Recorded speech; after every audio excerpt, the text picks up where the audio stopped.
Halo, Assalamualaikum warahmatullahi wabarakatuh.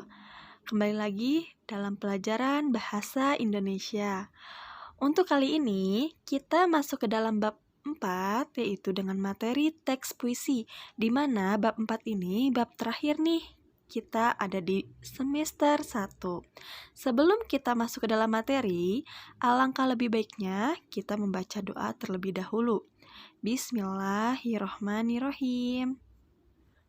Nah, kali ini kita masuk ke materi yang pertama, yaitu pengertian puisi. Apa sih pengertian puisi? Puisi adalah suatu karya sastra berupa ungkapan isi hati penulis, di mana di dalamnya ada irama, lirik, rima, dan ritme pada setiap barisnya. Dikemas dalam bahasa yang imajinatif dan disusun dengan kata yang padat dan penuh makna. Nah, setelah kita membahas pengertian puisi, kita masuk ke ciri-ciri puisi. Ciri-ciri puisi yaitu ada 5. Yang pertama, puisi memiliki rima atau sajak yang teratur. Yang kedua, puisi bersifat simetris. Yang ketiga, puisi juga lebih menggunakan sajak syair atau pola pantun. Bisa disebut juga puisi lama.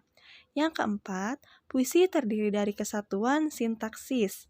Dan yang terakhir, bahasa yang digunakan puisi lebih padat daripada prosa dan drama. Setelah kita mempelajari ciri-ciri puisi, kita masuk ke materi yang selanjutnya, yaitu unsur-unsur puisi. Unsur-unsur puisi itu ada 2. Yang pertama, ada struktur fisik puisi, dan yang kedua, ada struktur batin puisi. Kita akan membahas terlebih dahulu, yaitu struktur fisik puisi.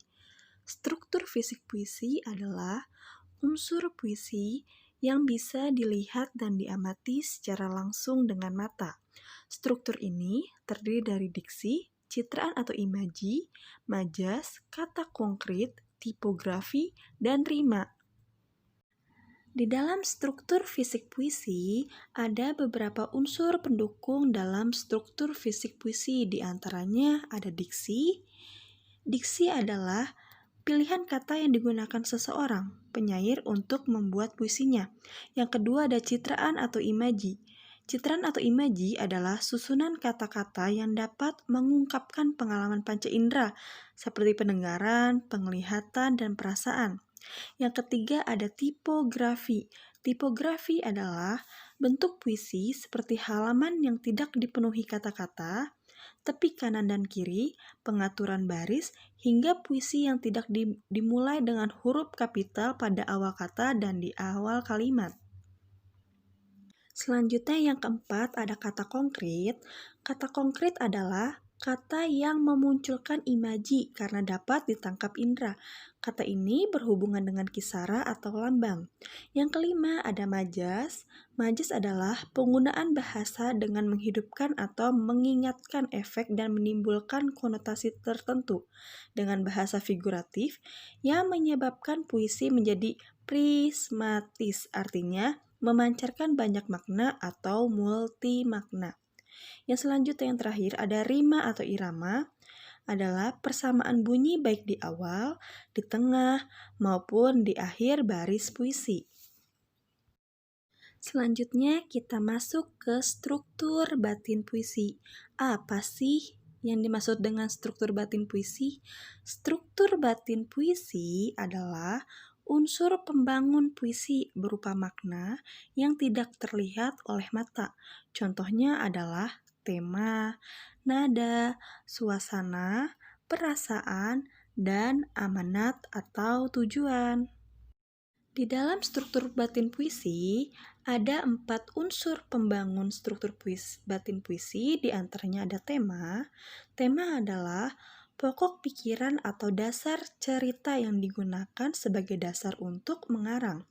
Media puisi adalah bahasa, maka puisi adalah bahasa. Maka puisi harus bermakna, baik makna tiap kata, baris, bait, maupun makna keseluruhan. Yang kedua ada rasa. Rasa adalah sikap penyair terhadap pokok permasalahan yang ada di dalam puisinya. Yang ketiga ada nada. Nada adalah sikap penyair terhadap pembaca. Nada berhubungan dengan tema dan rasa. Yang terakhir ada amanat. Amanat adalah pesan yang ingin disampaikan pengarang atau penyair kepada pembaca yang terdapat dalam karyanya. Selanjutnya, kita masuk ke materi jenis-jenis puisi. Jenis-jenis puisi ada 3. Yang pertama, puisi lama. Yang kedua, ada puisi baru. Yang ketiga, ada puisi kontemporer. Selanjutnya, kita akan bahas jenis puisi yang pertama, yaitu puisi lama. Puisi lama adalah puisi yang dihasilkan sebelum abad ke-20. Puisi jenis ini terbagi dalam beberapa jenis pula.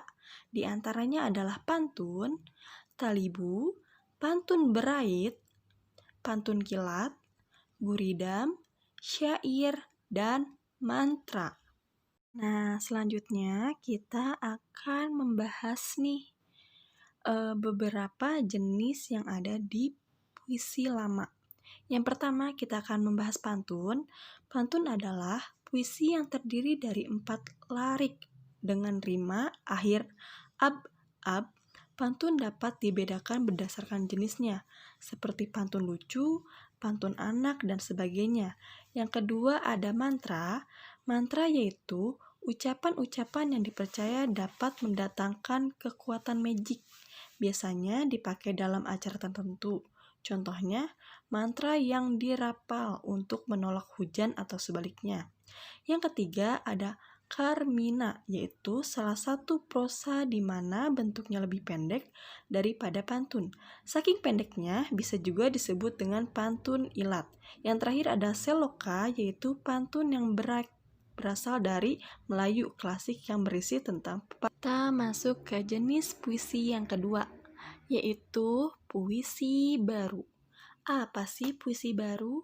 Puisi baru adalah puisi yang lebih bebas daripada puisi lama, baik dalam jumlah berisi, suku kata, maupun rima. Nah, dalam puisi baru ada 5 unsur. Yang pertama ada balada.